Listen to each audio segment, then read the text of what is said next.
Hello, this is Elena Grund. Welcome to the Capital Budgeting Simulation. Let's first start off by discussing the fundamentals. What is capital budgeting? Capital budgeting is the decision-making process to acquire long-term physical assets. These decisions are critical for long-term success. Now, there are classifications of capital budgeting projects by purpose, such as growth projects, cost reduction projects to increase efficiency, by government regulation, or by motivated ethical considerations. We also have by the type of decision, such as independent project decisions and mutually exclusive project decisions, which means that the decision is to do one or the other, but not both.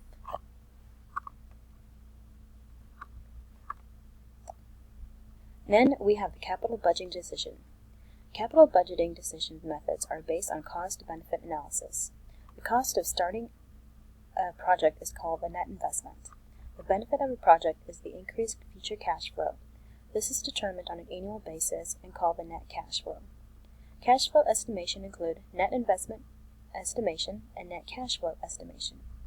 The net investment is the cash outflow at the beginning of a project's economic life. We define the net investment cash flows as the net cash outflows required to ready a project for its basic operation. The cash flows after the project is ready for an operation are called the net cash flows. The net cash flows are usually cash inflows. Now, there are 4 basic principles of estimating cash flows. Estimate cash flows on an incremental basis, which means you consider the change in cash flows brought about by a capital budgeting project, not the total cash flows. Number 2, estimate cash flows on an after-tax basis. Taxes are a real cost and require a real commitment of cash. Number 3, estimate the impact of indirect effects. If a project will bring in more customers to your other business lines or cannibalize your other business lines, this will change overall firm cash flow.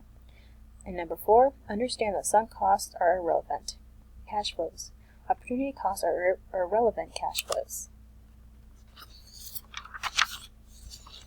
In this simulation, we have company consolidated, we have production consolidated, retail consolidated, and licensing consolidated.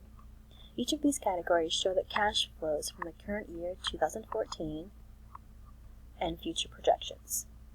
As you can see, the total increases throughout the years, along with the cash flow from operations, cash flow from investments, and cash flow from financing, along with the ending cash balance.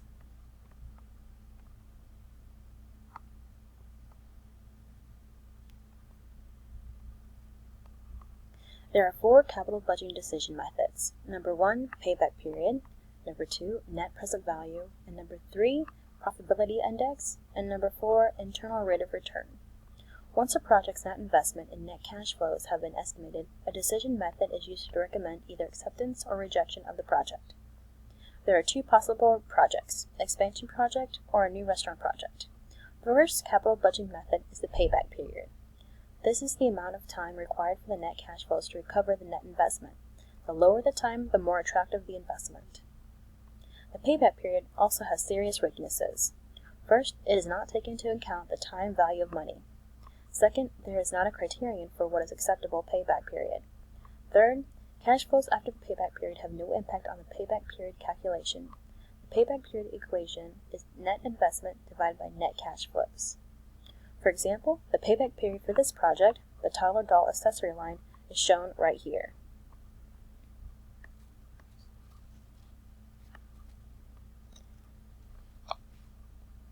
Now, if we go to a different project, let's try the Design Your Own Doll project.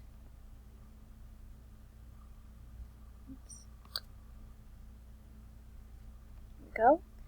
Now the payback period is shown here.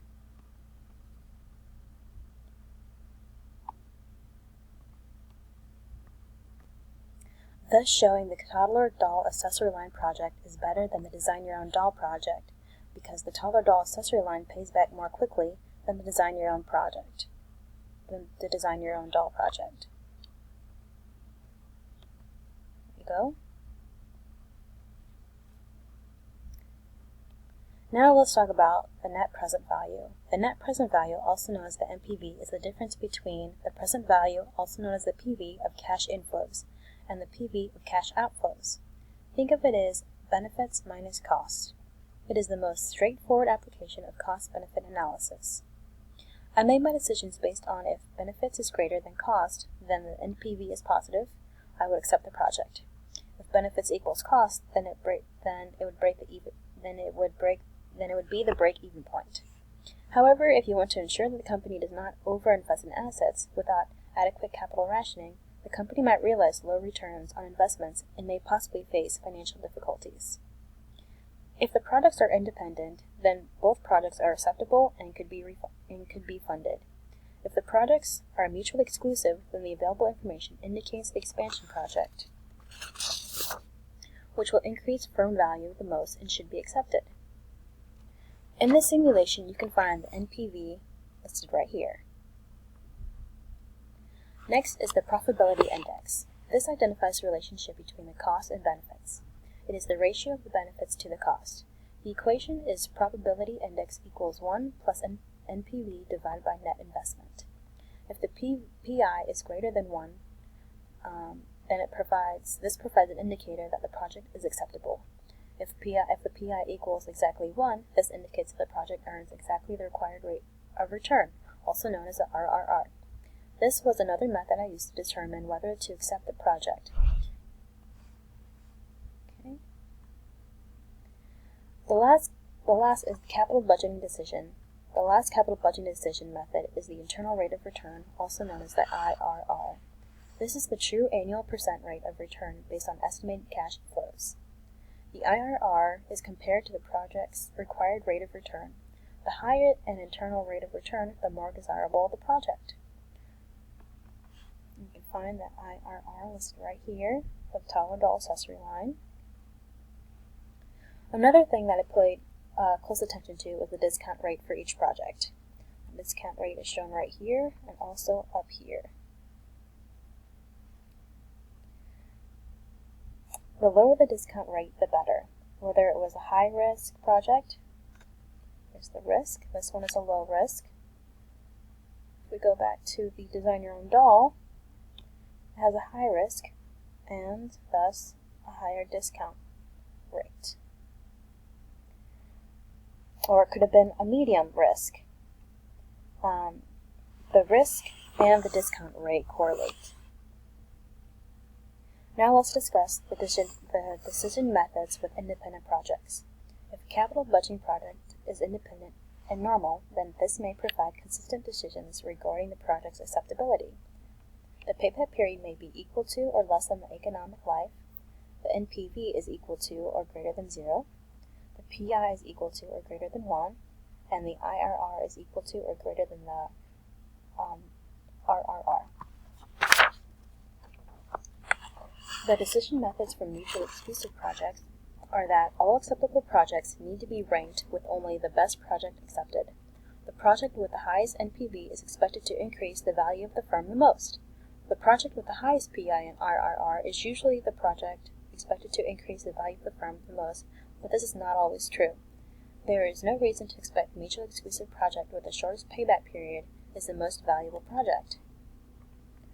So, in all, I took this information into consideration when choosing each project. I will look at the details for each project, including the NPV, the IRR, the discount rate, payback period, PI, and what risk it was, whether it was high, medium, or low. I will also look at the income statement and the balance statement,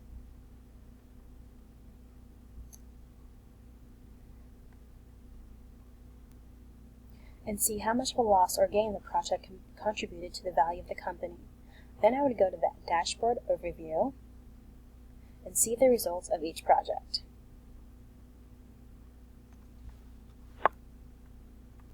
Here I can see the project updates telling me if the project was successful or didn't perform up to its standards.